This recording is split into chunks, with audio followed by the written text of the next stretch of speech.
Hi friends, ingredients already mention చేశాను.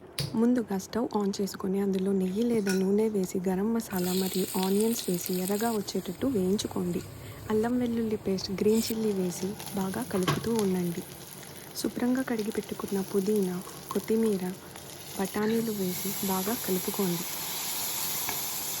కలుపుకున్న తర్వాత టొమాటోలు వేసి ఒకసారి బాగా కలుపుకోండి.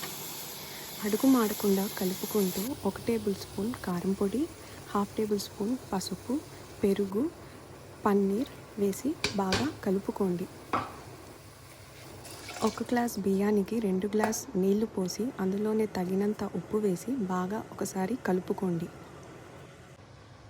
కలుపుకున్న తర్వాత కుక్కర్ మూత పెట్టి 2 లేదా 3 విజిల్స్ వచ్చేదాకా వెయిట్ చేసి స్టవ్ ఆఫ్ చేసేయండి.